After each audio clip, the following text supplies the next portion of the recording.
Confluent avec Catherine Égaud et Mathieu Lavigne.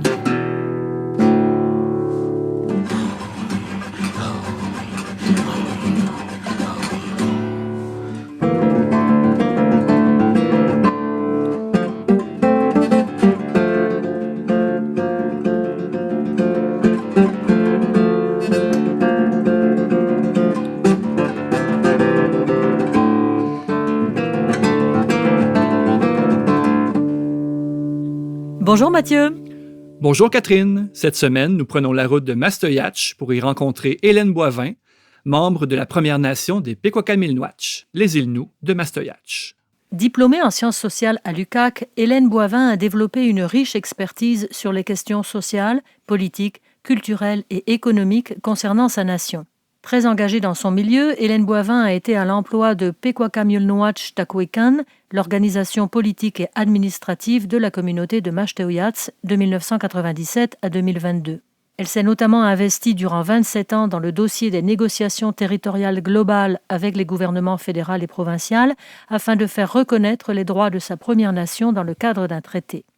Depuis le 25 mai 2019, Hélène Boivin est présidente de la commission Tepil-Métichun, terme néo-élune qui signifie se gouverner soi-même. Cette commission est chargée de consulter les Pequot-Kamilnouatch sur le contenu d'une éventuelle constitution, de rédiger un projet et de le soumettre en référendum dans le cadre d'une démarche d'autodétermination de la Première Nation des Pequot-Kamilnouatch. Hélène Boivin fait partie de plusieurs associations, dont l'Association du Parc sacré.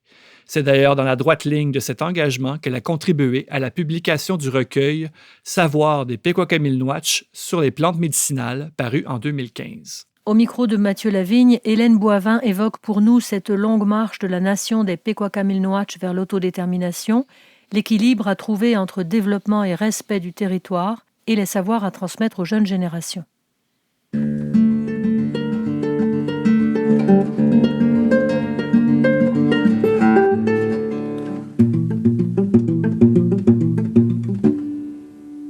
Hélène Boivin, Koué. Oui. Hélène Tchinishkemetin, de nous recevoir chez vous, à Mastoyatch. C'est magnifique, vraiment. Donc, Tchinishkemetin, vraiment. Bienvenue. Merci. Hélène, ça fait plus de 30 ans que vous êtes impliquée dans des dossiers, dans des démarches d'affirmation, de promotion et de reconnaissance des droits de votre Première Nation. Hélène, d'où vous vient votre intérêt pour ces questions juridiques, ces questions politiques?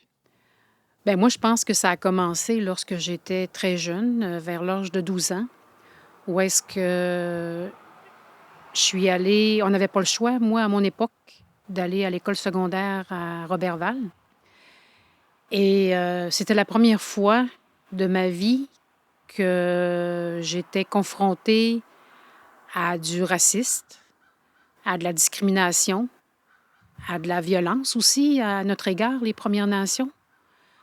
Puis, dans le cadre d'un événement, je me suis levée contre, justement, un cas d'intimidation de la part d'un professeur envers un de mes amis atikamekw. Et c'est comme si, à ce moment-là, en prenant la parole, en prenant la défense de mon ami, j'ai comme vu que j'avais une capacité.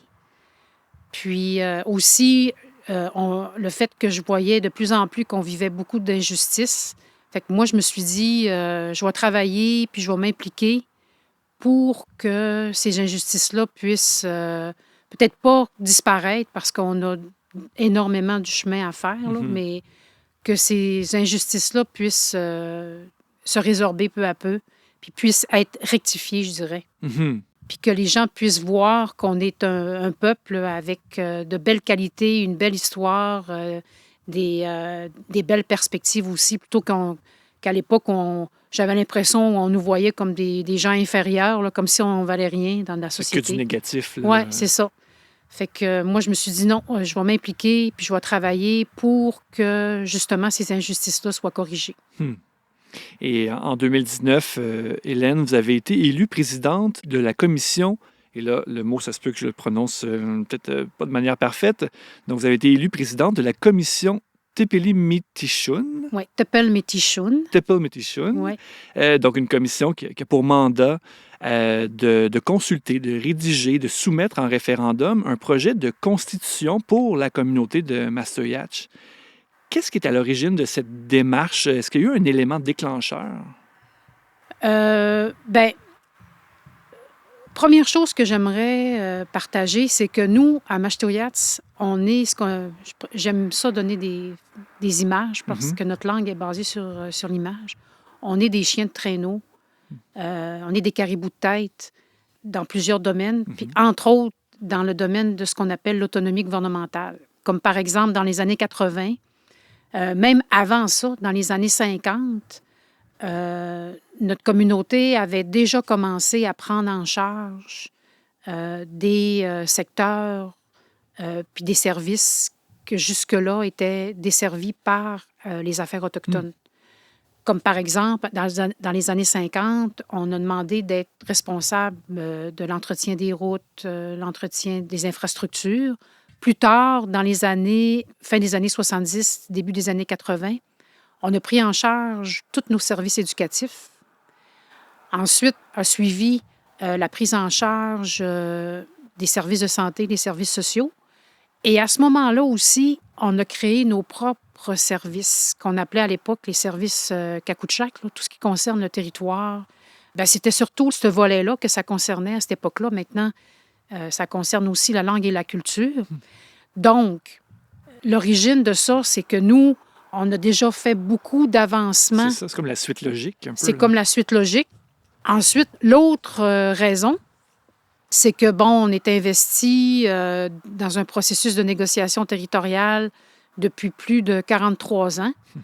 Puis, on espère toujours la conclusion de ce processus-là par la signature d'un traité avec le gouvernement fédéral et provincial. Mais ça tarde toujours à venir, puis on a toujours des écueils qui se présentent. Aussi, en même temps, il y a eu la Déclaration des droits des peuples autochtones des Nations unies qui a été adoptée en 2007 et dont le Canada a adhéré en 2010. Alors, tout ça mis ensemble, c'est-à-dire le niveau d'autonomie que la communauté a atteint, le processus de négociation qui ne va pas à terme, le droit d'autodétermination qui est reconnu par la Déclaration des droits des peuples autochtones des Nations unies. Alors, tout ça mis ensemble a fait en sorte que dans le cadre du mandat politique 2017-2021, il y a eu une orientation qui a été prise, puis c'est vrai, j'ai oublié un élément important, là. Il y a aussi toute la question que nos droits, nous, les gens ignorent cet état de fait-là, mais on est dans des droits prétendus, on n'est pas dans des droits reconnus, parce que tant qu'on n'a pas signé de traité et qu'on n'a pas eu un jugement de tribunal qui vient exposer qu'on a des droits, bien, ça reste des prétentions de droits. Puis là, nos droits sont continuellement bafoués. Fait qu'il y a ça aussi qu'il faut mettre dans l'équation. Fait que lors du mandat politique de 2017-2021, le Conseil des élus a décidé d'aller dans ce qu'on appelle une démarche d'affirmation, de ces droits, et notamment le droit à l'autodétermination. Et il a décidé de confier le mandat à une commission, de nommer une commission indépendante, qui est une commission majoritairement qui représente la population. C'est pour ça qu'il y a 3 membres de la commission Tepel-Métis-Shûn qui sont des gens qui ont été élus par la communauté et deux autres membres qui sont des élus du Conseil des élus. Alors, c'est pour ça que le Conseil a donné le mandat et a créé une commission pour consulter la population en vue de l'étape ultime de consultation, là, qui est un référendum pour adopter un projet de constitution. Puis là, depuis ce temps, on a un nouveau conseil parce qu'il y a le mandat 2021-2024. D'ailleurs, il va y avoir des élections l'année prochaine ici, au mois d'août. Alors, ça a été réitéré par le nouveau conseil à ce moment-là, là, de continuer et de poursuivre la démarche de consultation et cette démarche d'affirmation de nos droits par un outil qui est une constitution. Et est-ce que le texte de la Constitution a été soumis en référendum? Pas encore, là. Non, pas encore. Nous, ce qu'on a fait jusqu'à maintenant, on a eu 4 phases de consultation avec des thèmes pour chacune de ces phases-là, où on demandait à nos membres de nous alimenter sur ces thèmes-là, comme par exemple les valeurs, la structure de gouvernance, la question liée au rôle du gouvernement, au rôle des individus, les questions liées à l'environnement. Bref, je donne des exemples, là. Fait que on demandait aux gens de nous alimenter là-dessus. Puis là, nous, à partir de cette phase-là, on a rédigé un premier projet. On est retourné en consultation pour le présenter, puis demander l'avis des gens, puis de voir comment les gens se sentaient. Puis est-ce qu'il y a des choses avec lesquelles ils n'étaient pas confortables? Fait que les gens, ils sont revenus avec leurs commentaires. Alors, on est retourné à nos devoirs. On a rédigé une deuxième version qu'on a présentée au Conseil des élus le 15 mars dernier. Puis là, le Conseil des élus a demandé à ce qu'il y ait une évaluation de la faisabilité financière, évaluation qui a été terminée et qui a été présentée la semaine dernière. Ah oui? Ouais. On est dedans, là. On est dedans. Et là, le 8 octobre, le Conseil des élus a demandé à nous rencontrer, possiblement pour nous soumettre des commentaires par rapport au projet. Puis nous, ce qui va rester à faire, dépendamment des commentaires qu'on va recevoir, ça va être de se réunir ensemble au niveau de la commission, à savoir comment on reçoit ces commentaires-là. Puis, si tout va bien, la prochaine étape, ça va être de présenter la version finale du projet de constitution à notre population, puis d'organiser et de tenir le référendum.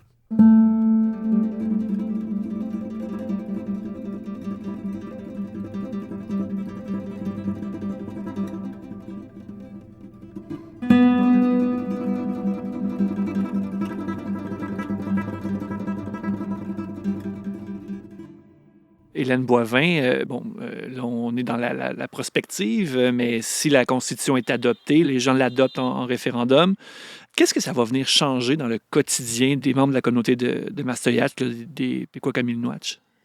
Bien là, on se donne, avec une Constitution qui est adoptée par le peuple, on se donne un outil d'affirmation puis de gouvernance qui est très fort. Fait que c'est ça que ça va changer principalement. Puis là, c'est sûr, je vais essayer de donner des exemples le plus précis possible parce que ça demeure très abstrait. Il y a tout aussi... là, du moment où on va avoir adopté une Constitution, on se donne un cadre juridique, politique et de gouvernance qui est complètement différent du cadre dans lequel on navigue actuellement. Bien, je dis totalement.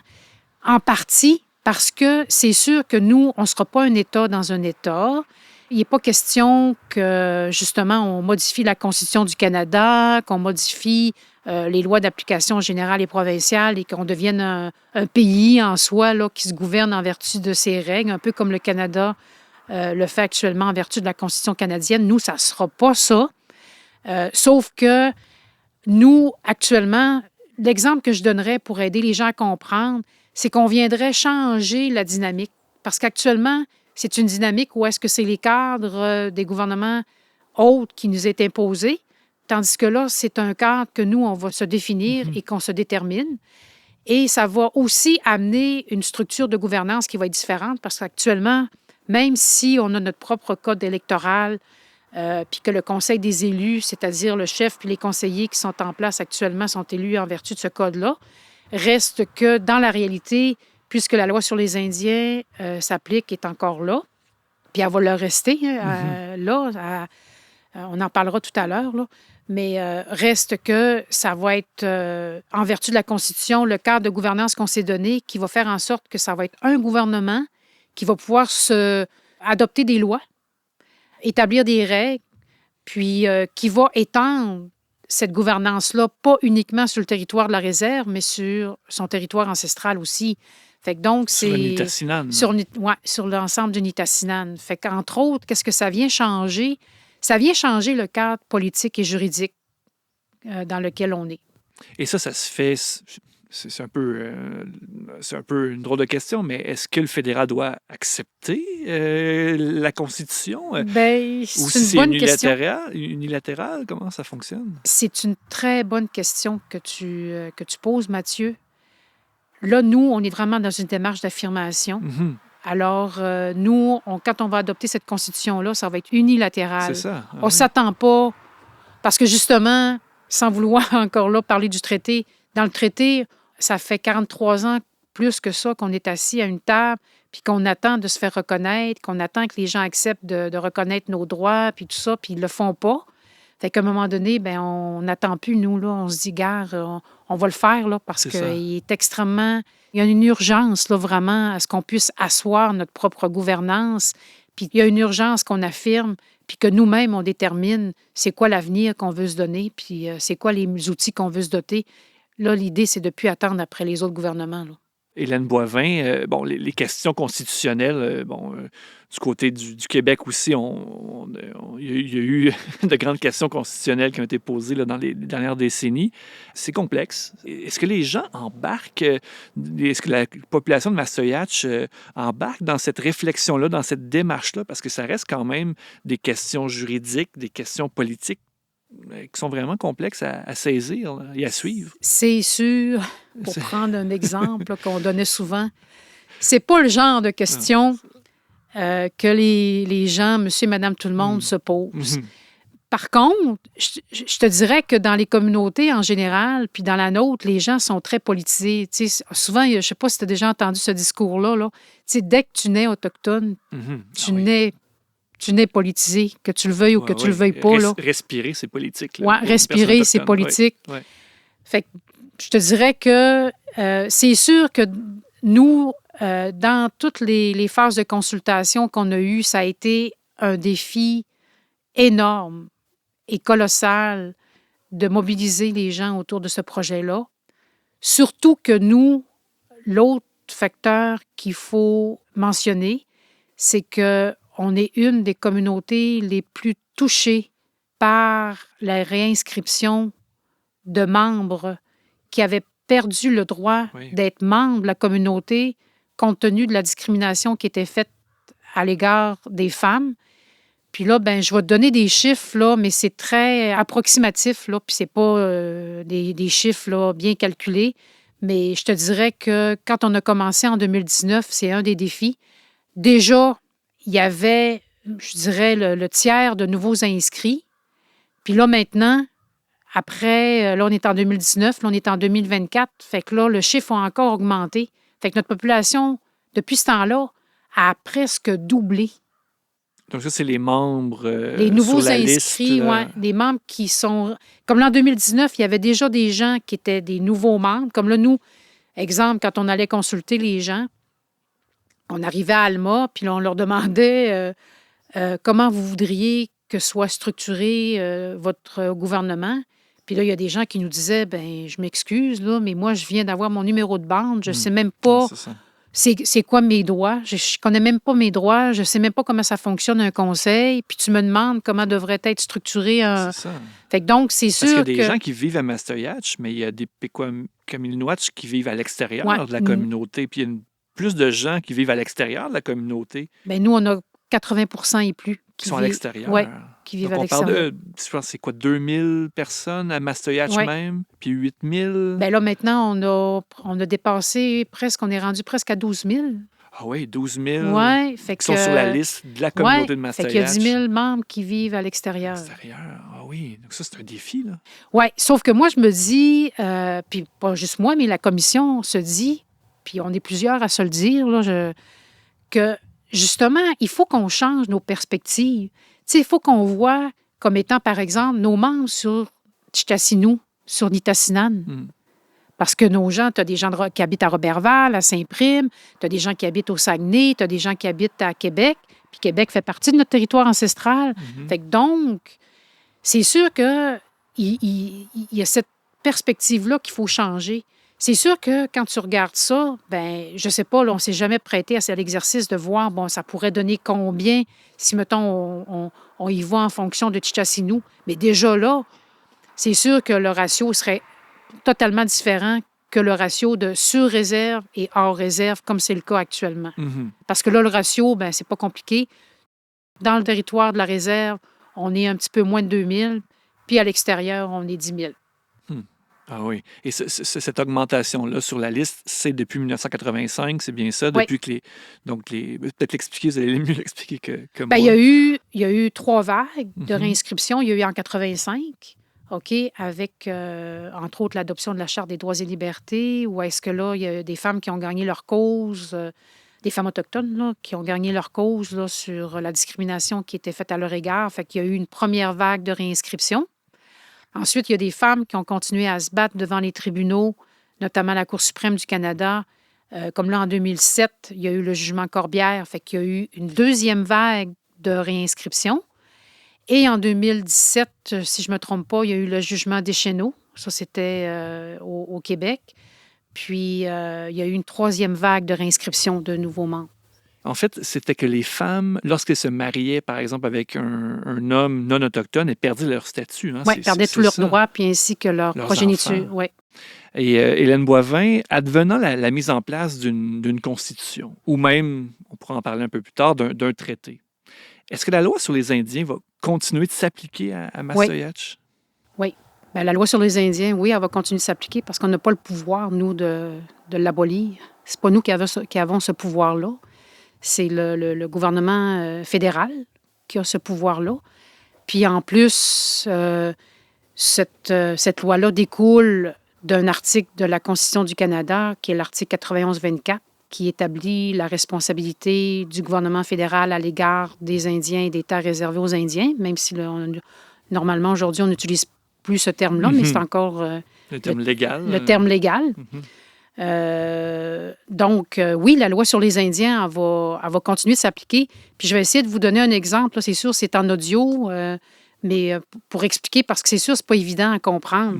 C'est que nous, dès qu'on va appliquer nos propres règles, dès qu'on va appliquer des lois, je vais donner un bel exemple, parce tantôt, on a parlé des jugements là, pour rectifier la discrimination qui était faite à l'égard des femmes.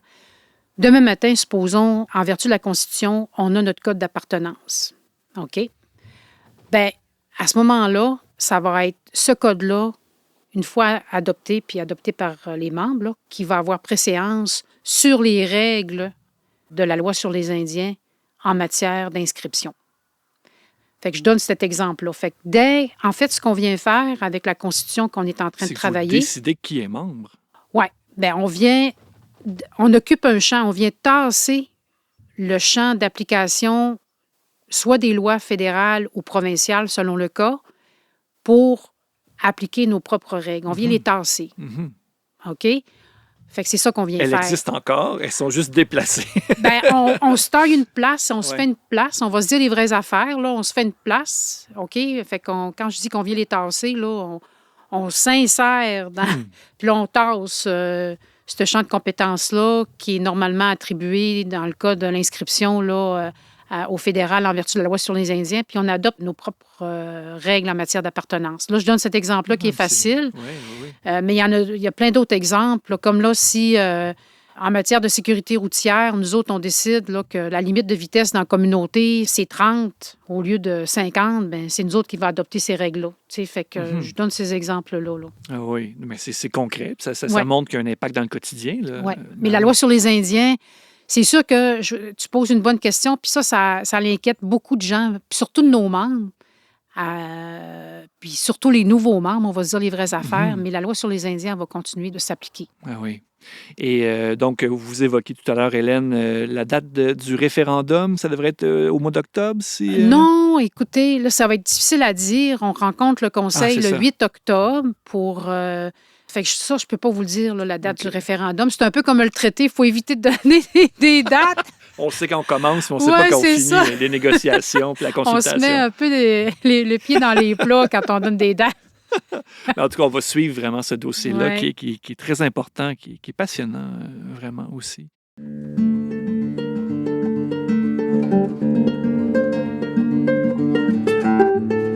Confluent avec Catherine Égaud et Mathieu Lavigne. Donc, ce projet de constitution pour les Pequot-Kaminoatch, pour les membres de la communauté Innu de Massaoitch, il est mené alors que d'autres négociations sont en cours avec les gouvernements du Canada et du Québec dans le cadre du projet de traité Pétapen, qui a quand même été dans les médias là, ces derniers mois. Donc, je rappelle que c'est un projet de traité ou un traité en négociation qui regroupe les communautés de Massaoitch, Sipit et Nutashquan. En quoi le projet de constitution et les négociations en vue d'un traité constituent des démarches complémentaires? En fait, sont-elles complémentaires? Bien, le traité, lui, il aborde déjà au chapitre 8 les aspects de gouvernance. Fait que donc, nous, en adoptant une constitution, on va avoir déjà cet outil-là. Mhm. Ceci dit, là, comment je pourrais dire ça? Il y a certains enjeux là, qui vont se poser. Mais là, je vais revenir à ta question. On pourra parler des enjeux plus tard.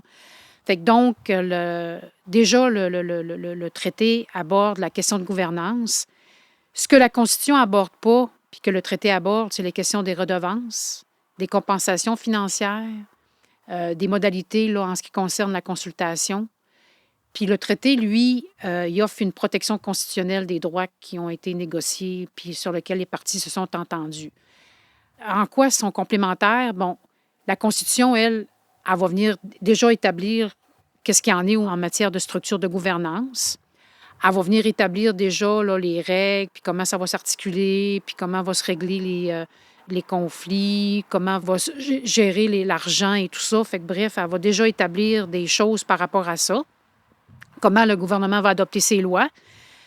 Cependant, la grosse nuance à faire, c'est que dans la Constitution, on assoit notre gouvernance selon nos valeurs, puis ça va être applicable sur l'ensemble du territoire ancestral. Mhm. Dans la négociation du traité, les pouvoirs vont être surtout sur les Inuassi, le seul domaine où ce qui est prévu qu'on puisse avoir des compétences à l'extérieur des territoires en Inuassi, là, comme l'équivalent des territoires de réserve plus des terres ajoutées dans le cadre du traité, bien, nous autres, c'est sur le territoire ancestral. Puis on va se donner, dans la Constitution qu'on est en train d'adopter, on se donne le pouvoir d'écarter des lois provinciales et fédérales. Ah oui. Tandis que dans la négociation du traité, c'est actuellement, en tout cas, ça peut arriver que ça change parce que c'est pas terminé, là, on verra, là, c'est chacun de ces champs-là est négocié. Et Hélène Boivin, on l'évoquait un peu plus tôt, hein, le gouvernement du Québec tarde un peu à signer le traité Pétapen. Du côté fédéral, je pense que déjà il y avait un certain accord là, Oui. de principe. Plusieurs dates butoirs ont été dépassées là, ces dernières années, ces derniers mois. Pourquoi le gouvernement québécois tarde à signer ce traité-là? Pourtant, je le rappelle, le gouvernement Legault s'y était engagé en 2022. Là. Oui, bien là, c'est sûr qu'on nous ramène encore au traité, puis c'est pour ça qu'on veut se doter d'une constitution, parce que là, on voit qu'avec le gouvernement du Québec, il y a, entre autres, un des points de divergence, c'est le droit à l'autodétermination. Parce que là, bon, pour ceux qui n'étaient pas au courant, le Québec a contesté ce droit-là en Cour suprême via la loi C-92. Fait qu'il y a ça.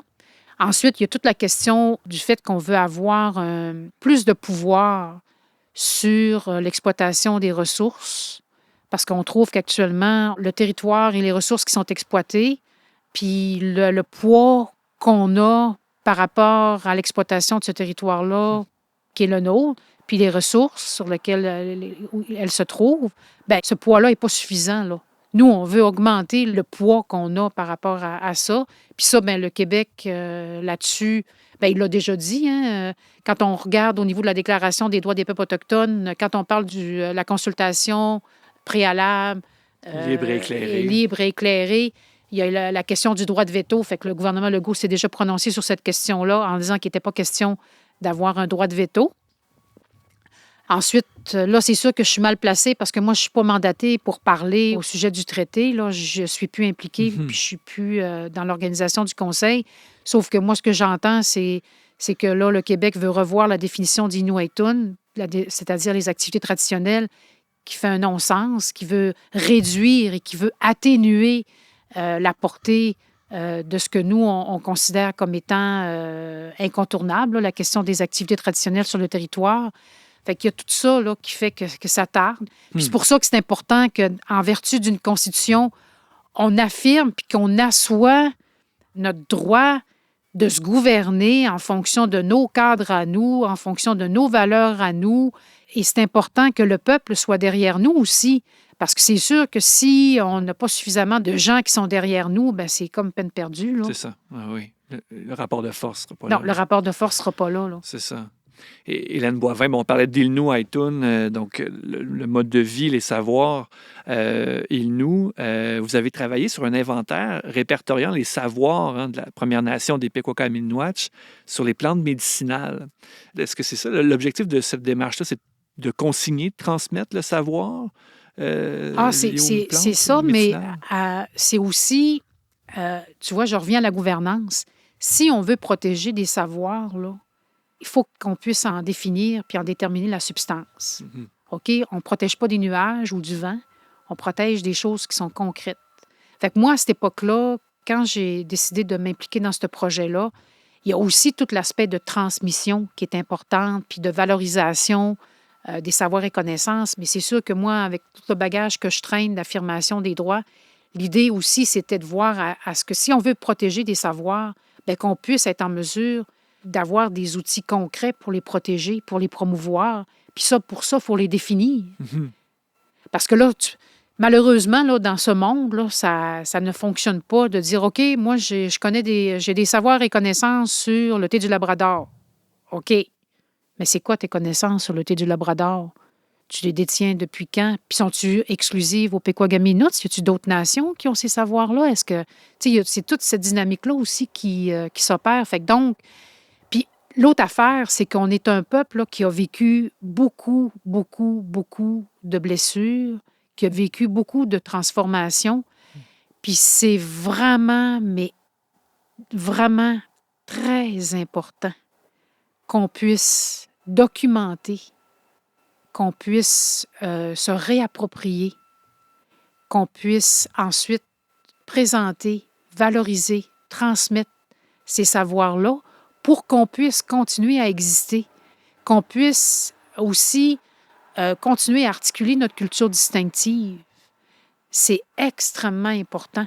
Puis je pense qu'on en a perdu beaucoup de ces savoirs-là, puis il est presque minuit moins une. Comme là, exemple, je reviens avec notre projet là, de partenariat avec l'UQAM sur nos ordres et traditions juridiques. Tu vois, moi, là, sérieux, là, avant que je commence ce projet-là, je pensais qu'on n'allait rien trouver. Mais la richesse! Écoutez, tout ce qu'on a trouvé jusqu'à maintenant, là, on a de quoi pour fournir des projets de recherche à vie. Ah oui. Écoutez, le monde là, qui cherche là, sur quoi faire leur maîtrise ou leur doctorat, là, on a plein d'idées à vous proposer. L'appel est lancé. Non, mais sérieux, là. C'est sûr que là, actuellement, c'est la capacité de les recevoir, ces projets-là, puis de les coordonner. Là. Il y a ça qui se pose comme problème, mais moi, écoutez, parce que là, nous, on va puiser dans nos légendes, dans nos histoires, ce qu'on appelle les Ataloukan et les Tepachemoun. Il y a tellement de contenu. Puis justement, là, de décortiquer, là, il y a tellement de choses qui nous parlent. Là. Il y a des choses qui nous donnent des indications comment étaient réglés les conflits, comment s'établissaient les règles de partage de territoire. Comme là, je le disais tantôt, le rôle de complémentarité entre les hommes et les femmes, le rôle des gardiens de territoire. Tout ça, là, c'est des choses qu'on est allé puiser dans nos projets de recherche pour documenter nos ordres et traditions juridiques que moi, je pensais qu'on allait avoir presque rien puis qu'on a vraiment beaucoup de matériel. Vraiment. Et tout ça, donc, tous ces éléments de droit-là sont dans des récits. Oui. Ah oui. Oui, dans des récits, dans des histoires, dans des légendes, dans la langue, qui est une source, comme je disais, de normativité. Là. Ah oui, ah oui.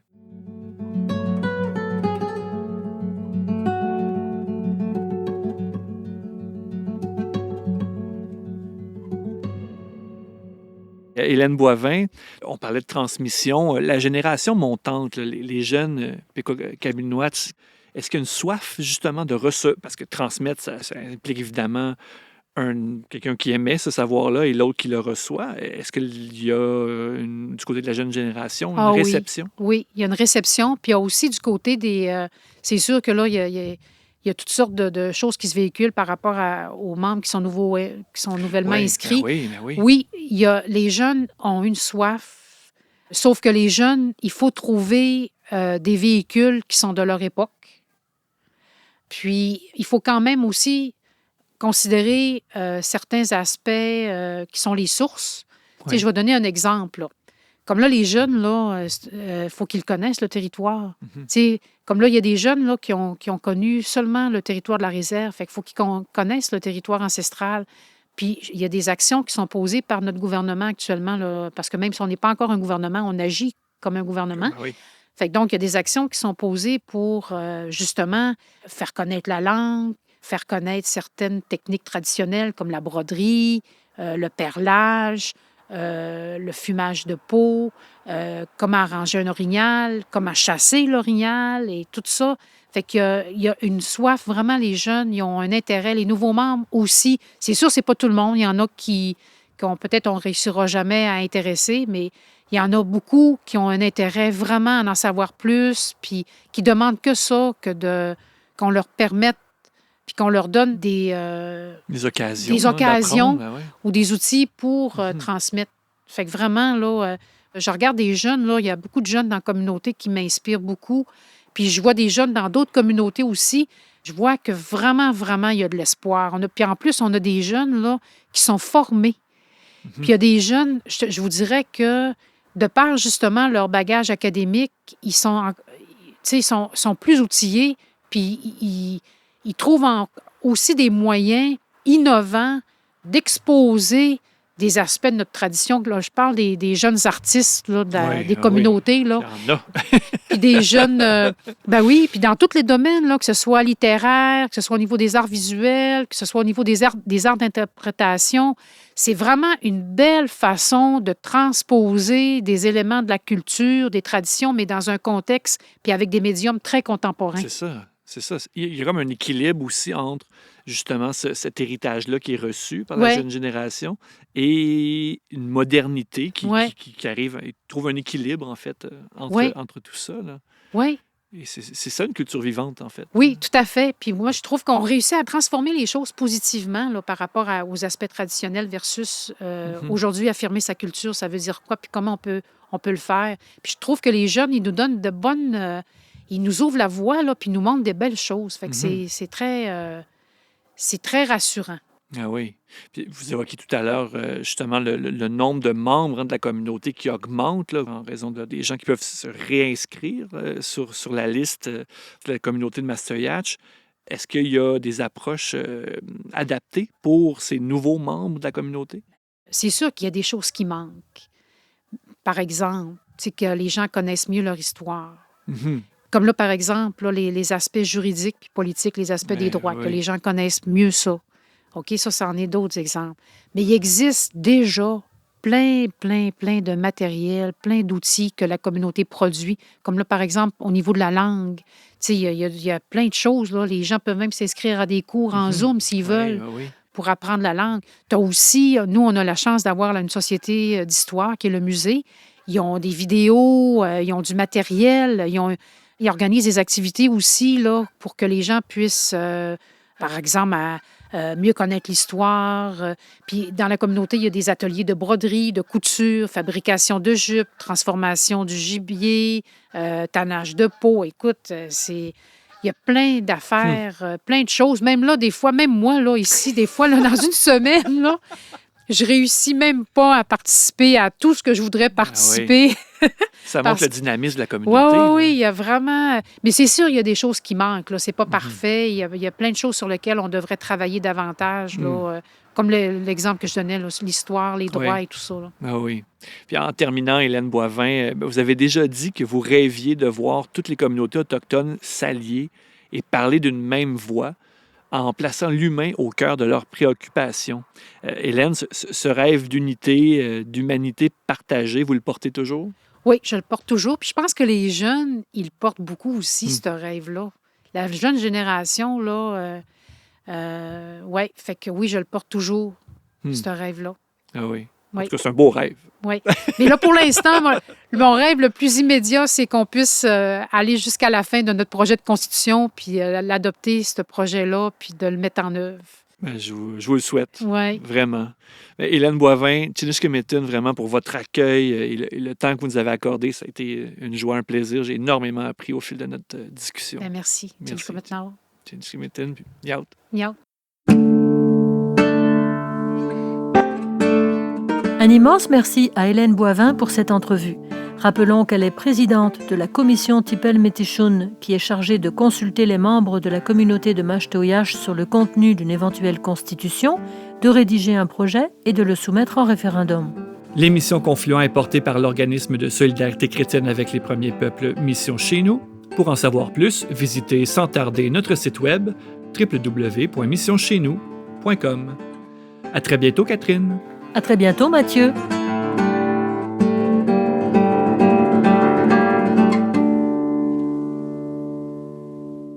Cette émission est produite par l'organisme Mission Chez Nous avec le généreux soutien financier des Oblates franciscaines de Saint-Joseph et la Fondation Lucien Labelle.